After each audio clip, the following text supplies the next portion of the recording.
Die 7de vraag waarna ons gaan kyk is, behoort elke gelowige hulle geloof te deel? Matteus 28 vers 19 tot 20 praat Jesus met die disippels, sy laaste woorde volgens Matteus. En hy sê vir die disippels, gaan na al die nasies toe, maak die mense my disippels, doop hulle in die naam van die Vader en die Seun en die Heilige Gees, en leer hulle om alles te onderhou wat ek julle beveel het. En onthou, ek is by julle al die dae tot die volëinding van die wêreld. George Whitefield se woorde moedig my werklik aan. God forbid that I should travel with anybody a quarter of an hour without speaking of Christ to them. Elkeen van ons het iewers van Jesus gehoor. Jy dalk by jou ouerhuis gehoor, dalk het jy groot geword in 'n ouerhuis waar die evangelie gedurig gedeel was en jy gekonfronteer was in die woord.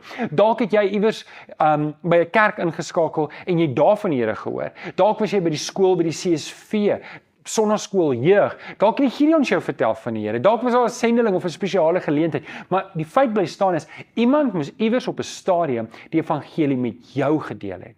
Nou daar's baie plekke waar die evangelie gedeel word, as ons dink aan die Gideons, ons dink aan sendelinge, ons dink aan Campus Crusade, ons dink aan straatwerk.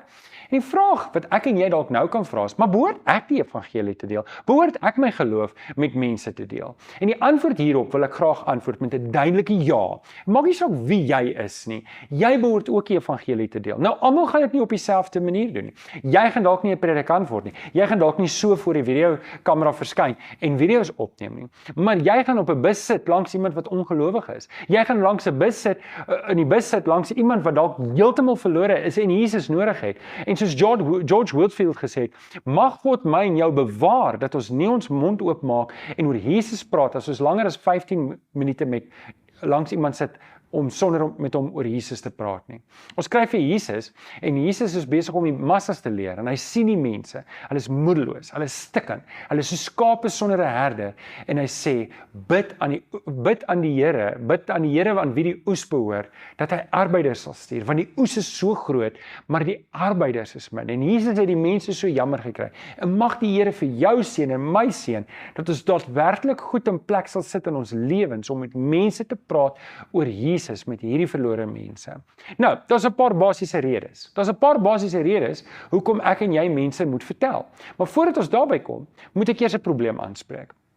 Vir die een of ander rede glo mense dat dit die predikant se werk is om die evangelie te verkondig, of sendelinge, of die Gideons, of een of ander iemand anders wat daar buite is wat die evangelie verkondig, die CSV-leier, die jeugleier, maar min Christene steek hand in eie boesem en sê, dis my verantwoordelikheid, ek moet dit doen. En hier's 3 redes hoekom ek wil hê jy moet weet, jy moet verantwoordelikheid aanvaar om die evangelie te verkondig. En rede nommer 1 is, Jesus verwag van ons om die evangelie te verkondig. In Matteus 28 vers 19 moet ons verstaan dat Jesus gee vir sy disippels 'n opdrag om disippels te maak wat disippels maak wat disippels maak. Dis ondenkbaar as hulle gedink het, soos wat baie van ons vandag dink. Ag, dis iemand anders se taak. Verbeel jouself die 12 disippels, die 11 disippels het na mekaar gekyk en gesê, ag, miskien sal Petrus dit doen, miskien sal Matteus dit doen, miskien sal Markus dit doen, of wie ook al dit doen, maar ek gaan dit nie doen nie, want dit is te veel harde werk. Of is nie my roeping nie, of weet jy, ek is nie gemaklik om met mense te praat nie, ek is skaam of ek is 'n introvert. Verbeel jouself, die persoon wat jou vertel het van Jesus het besluit, ek weet nie hoe om oor die Here te praat met mense nie, so ek gaan jou nie vertel nie. Dit sou die resultaat sou rampspoedig gewees het. Dit sou ondenkbaar gewees het. Die feit bly staan is, iemand moes iemand vertel het, wat iemand vertel het, wat iemand vertel het, wat my en jou vertel het, en nou is dit my en jou beurt om te vertel, en Jesus verwag dit van my en jou. Hy sê vandag vir my en jou, gaan na al die nasies toe, maak die mense my disippels.